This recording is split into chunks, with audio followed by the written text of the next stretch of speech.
The presidential race never disappoints. Lots to talk about there. And $1.7 billion of your tax dollars possibly going to fund terrorism. Welcome to the Mike Broomhead Show. Well, I got a message. I got a song. Can I get a witness? Tell me what's going on. Show the people. It's Trump versus Clinton. Well, maybe Trump versus Trump. We'll talk about this week. And $1.7 billion possibly going to fund terrorism. But we start every show off with something we call the sweep. Let's start locally. The serial shooter case in the city of Phoenix, Arizona, now numbered to 9. They have connected 9 shootings in the city of Phoenix to one person. They believe this person may be using 2 separate vehicles. Possibly a Cadillac or a Lincoln is one of the vehicles. The other one, a late 90s or early 2000 model 5 Series BMW.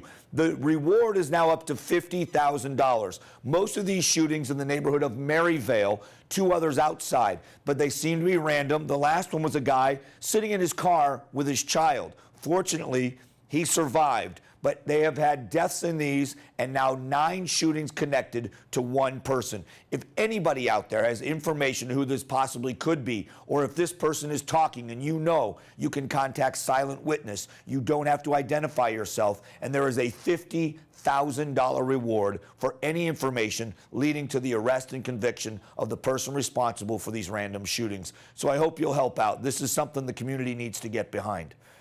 One other thing that has to do with the police. Phoenix police has said it's cost $247,000 in order to man the protests for the Black Lives Matter movement.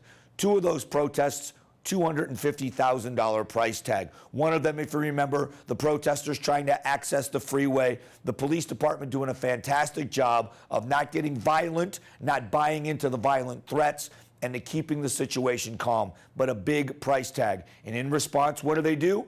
Jared Maupin, the one who leads the protest, is now saying that the city of Phoenix has really spent about $2 million in settling what they call police brutality cases. Come on, Jared.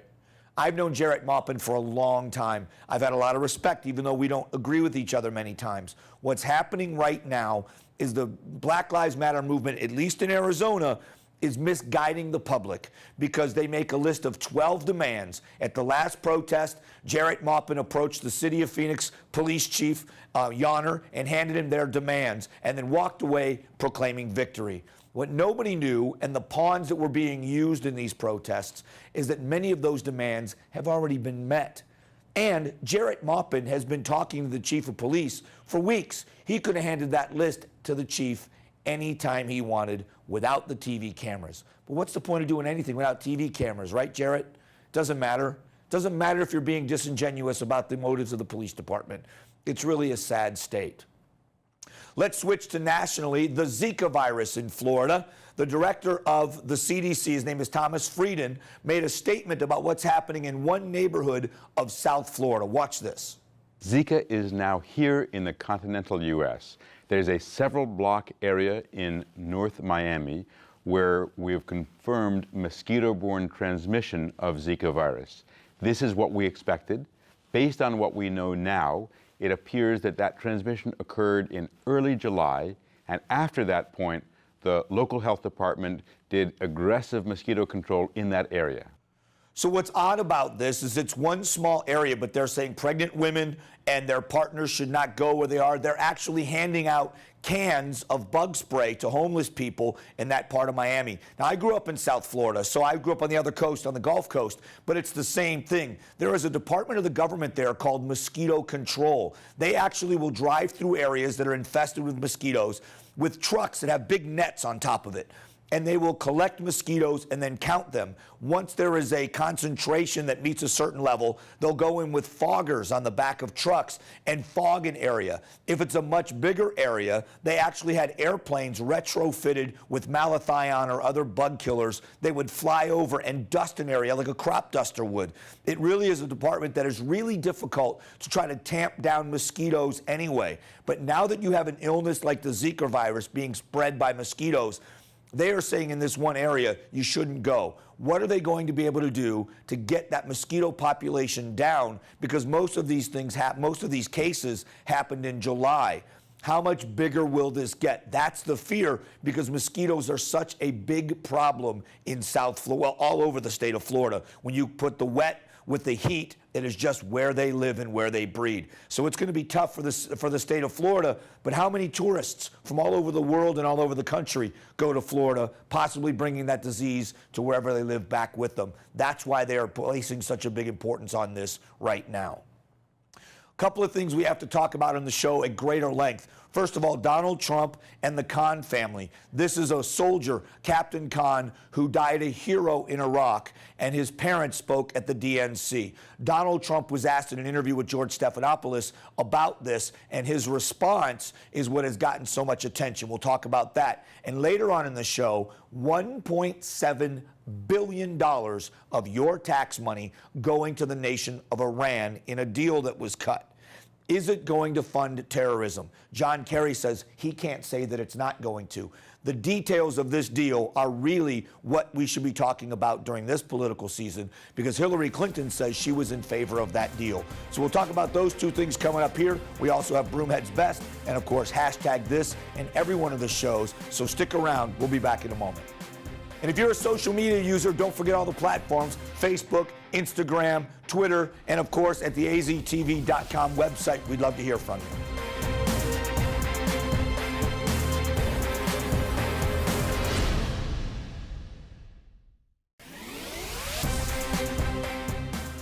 One of the biggest issues in this election so far has been Donald Trump and the way he handles controversy. Donald Trump did such a phenomenal job during the primary of taking the media with him. While the other people looked like politicians, Donald Trump appeared to be the man that was speaking to people. That's what got him the nomination. It wasn't just that he wasn't the status quo. He talked to people in ways that they could relate to. Well, here's what's happened since the corner has been turned and he's gotten the nomination. He had a bad few days. Mitt Romney talked about this before the election and warned of this, and they're now saying it's coming true. But now his allies, this is what's more important: Newt Gingrich, Rudy Giuliani. Gingrich said that he's actually being self-destructive. Let's talk about what's happened. Donald Trump was being interviewed by George Stephanopoulos and was asked about something that was said about him at the Democratic National Convention. The family of Captain Khan, who died a hero in Iraq, his parents took to the podium because they're Muslim Americans. And they talked about Donald Trump and the Muslim ban and everything else, that whether you believe it's true or not, whether Donald Trump clarified or not, the Khan family spoke. Here are the comments that started the firestorm. Watch the Khan parents. Donald Trump, you're asking Americans to trust you with their future.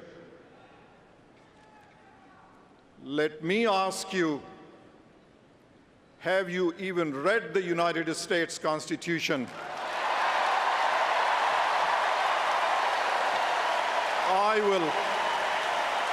I will gladly lend you my copy. There you have it. That is what started the firestorm. When Stephanopoulos asked Trump about this, he talked about his sacrifices, and he answered in a way that came across as abrasive to the families of a dead soldier. Now, most people know, my brother was killed in Iraq back in '03. I am a Gold Star family member, not a parent, a sibling. To go after, on any level, Gold Star parents is never going to be a winner. And Donald Trump went after these parents in it appeared to be an aggressive way, or at least a disrespectful way.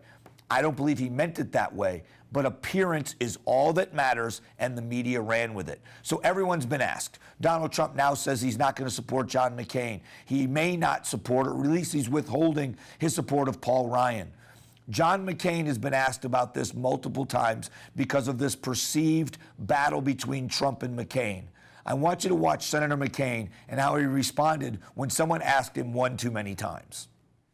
I have severely criticized the actions and words that were made about the Khan family, and I have made it very clear about it, and frankly, I'm not going to talk about it anymore. Now, here's the deal. Donald Trump didn't handle this the right way. He could have been 100% right about the Khan family, the suspicions of who they are and what their connections are to terrorism or to the Muslim Brotherhood. None of that matters. They are the parents of a dead hero. I want to take you back to 2005, August of 2005, when George W. Bush was talking about Cindy Sheehan, who at that time was the face of the anti-war movement. He was asked about Mrs. Sheehan. Watch how this president handled that situation. You're referring to Mrs. Sheehan here, I think. I'm referring to any grieving mother or father, no matter what their political views may be. You know, part of my duty as the president is to meet with those who've lost a loved one. And so, you know, listen, I sympathize with Mrs. Sheehan.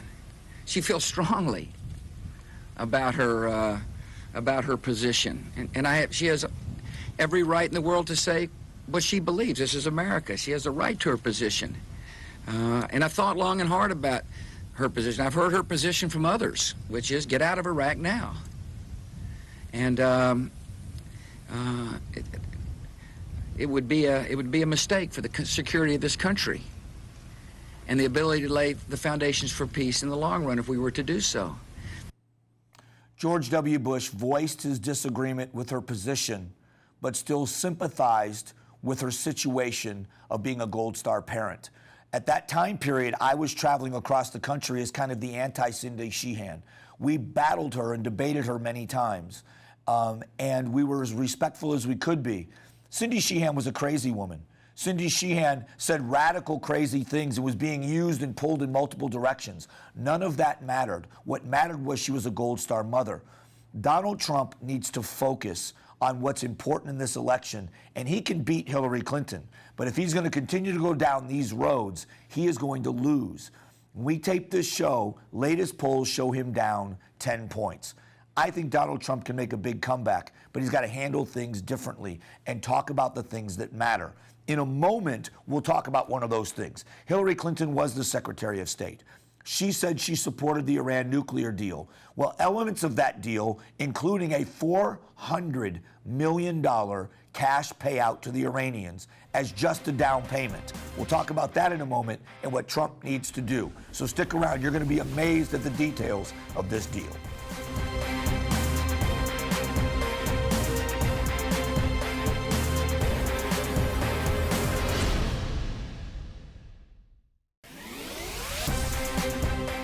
We should talk about the elements of what's happening when we choose the next commander-in-chief. There are two elements that people are talking about. They're talking about foreign policy, and we're talking about the economy. Most Americans, even though Donald Trump is behind in the polls, is trusted more with the economy. Hillary Clinton is trusted more by most Americans on foreign policy.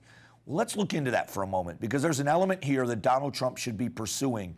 Instead of these other rabbit trails he's been dragged down, let's focus on some of the real elements. There was a deal, the Iran nuclear deal. Most Americans have heard of the Iran nuclear deal, but it included a cash payout that goes back decades.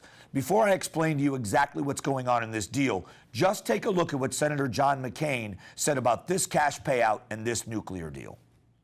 It's basically acceding to blackmail from the Iranians in order to get this very flawed and dangerous Iranian deal approved, and so that the Iranians would go along with it.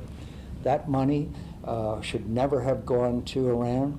It will continue to fund their illegal and dangerous activities, whether it be in Iraq or Syria, or development of weapons that they're already doing in violation, taking place, which is already in violation of the Iranian agreement. This is really one of the most shameful chapters that I have seen in any administration. Let me take you back to exactly what Senator McCain is talking about. In 1979, during the Carter administration, Jimmy Carter, before he lost the election to Ronald Reagan, that administration cut a deal with the Iranians. At that time, Iran was run by the Shah of Iran, and that was an ally to the Americans. They were going to purchase $400 million worth of weapons from U.S. manufacturers. So we made a deal with the Iranians.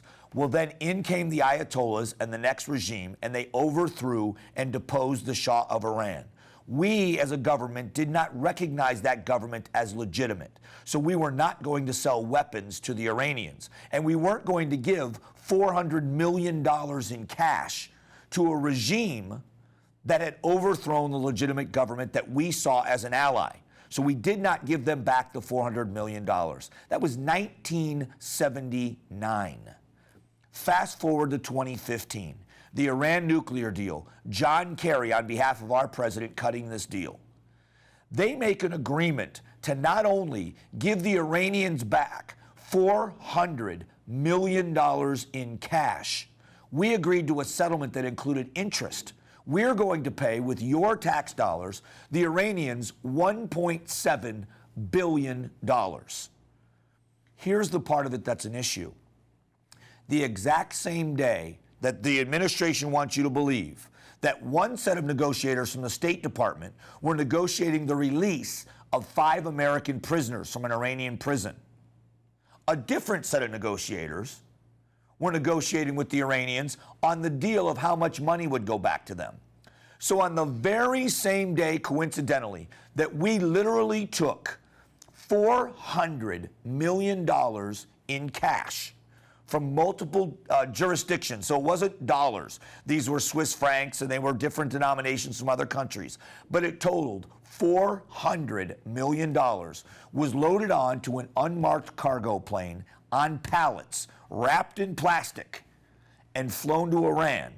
The Iranians simultaneously and coincidentally let 5 American hostages go, or prisoners go. And they want us to believe that that wasn't part of the negotiation. Because if it was, that means we are dealing in ransom, which is against all U.S. policies. That's what this administration wants you to believe. You could be a registered Democrat. You could be a big supporter of President Obama. There's no way anybody with an ounce of common sense believes that that $400 million wasn't part of a payment in releasing 5 hostages or 5 prisoners. It was, and it's against U.S. policy. It's against us paying ransom for prisoners, and that's what we've done. And how do you feel about that money going to the Iranian regime? John Kerry went before Congress and was asked if the money sent to Iran, if he could guarantee it was not going to fund the killing of Americans on the battlefield. John Kerry paused for a very extended period of time and then admitted he couldn't make any such guarantee. There's going to be another $1.3 million or billion dollars paid to the Iranians. Your tax dollars. Is it going to end up on the battlefield against Americans or NATO forces in Syria and Iraq? Is it going to go to the Palestinians to destroy Israel? That's the question. Hillary Clinton says she supports this deal. There is where Donald Trump should be questioning Hillary Clinton and her ability to be commander-in-chief, not this other stuff. I want Donald Trump to win this election. That's how I feel about it. He needs to be attacking where it should be attacked and stay away from these other arguments. How do you feel about this Iranian deal? We'll be back here in a moment for Broomheads Best, hashtag this, and to close out the show. Stick around.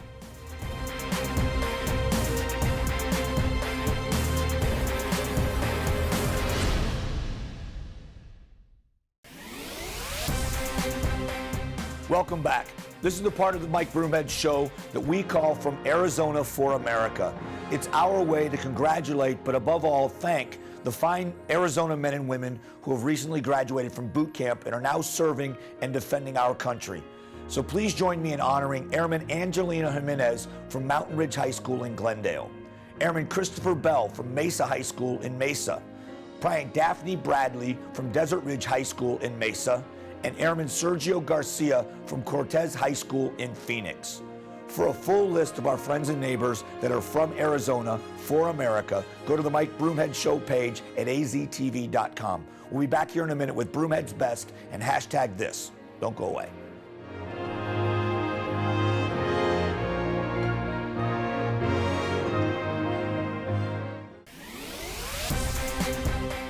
My favorite part of the show, we call it Broomhead's Best. Thank you to all of you that helped with the Stuff the Bus campaign here at AZTV.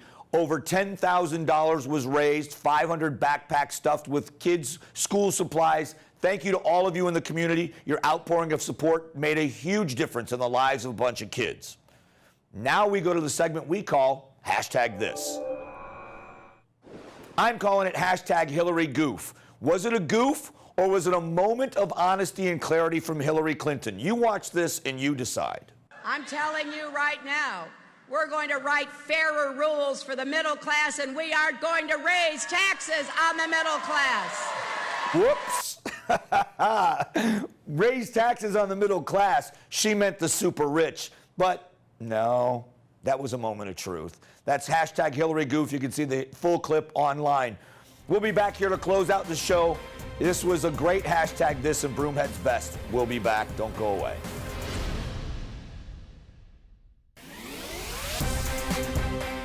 All right, before we get out of here, a special thank you to all of you who helped with the Stuff the Bus campaign. We couldn't have done it without you, but it shows you what community support we have here in the state of Arizona, helping out some needy families. Next week's show, we're going to talk more about what's going on, of course, politics, and what's moving ahead as we elect the next president. But all in all, we're one big community, and coming together like that really is important. So thanks for that. We'll be back next week. God bless.